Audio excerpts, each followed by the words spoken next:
আজি কেবিনেটে এটা গুৰুত্বপূৰ্ণ সিদ্ধান্ত লৈছে যে গুৱাহাটী, ডিব্ৰুগড় আৰু শিলচৰত দোকান পোহাৰ এতিয়া 24 ঘণ্টা খোলা ৰাখিব পাৰিব। আৰু সাপ্তাহিক এটা যি বন্ধৰ কথা আছিল, এতিয়াৰ পৰা সাপ্তাহিক বন্ধটো নাথাকিব। চৰকাৰী নিয়মত নাথাকিব, কোনোবাই বন্ধ কৰিব খুজিলে কোনো আপত্তি নাই।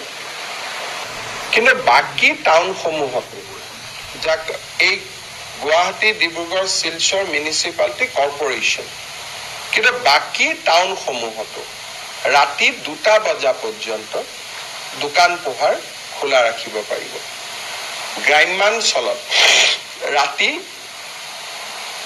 11 বজালৈকে দোকান পোহাৰ খোলা ৰাখিব পাৰিব, যাতে আমাৰ ক্ষুদ্ৰ ব্যৱসায়ীসকলৰ উপাৰ্জন বৃদ্ধি হয়। তাৰ বাবে আমি এই ব্যৱস্থাটো গ্ৰহণ কৰিছোঁ। কিন্তু শ্ৰমিকক বছৰত সপ্তাহত 48 ঘণ্টাতকৈ বেছি কাম কৰাব নোৱাৰিব, একেটা ষ্ট্ৰেচত 9 ঘণ্টাতকৈ বেছি কাম কৰাব নোৱাৰিব। আৰু শ্ৰমিকক মই 24 ঘণ্টা দোকান খোলা ৰাখিলোঁ, তাৰমানে শ্ৰমিকৰ 3টা শিফ্ট কৰিব লাগিব। তাৰমানে শ্ৰমিকসকলক কষ্টত দি পেলাই এইটো সুবিধা নহয়। ইয়াৰ ফলত এমপ্লয়মেণ্ট যাতে বৃদ্ধি হয়।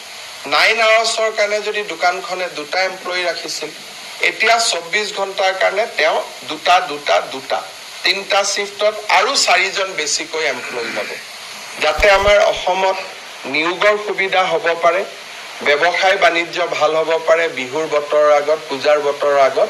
তাৰ বাবে আমি এই সিদ্ধান্ত গ্ৰহণ কৰিছোঁ।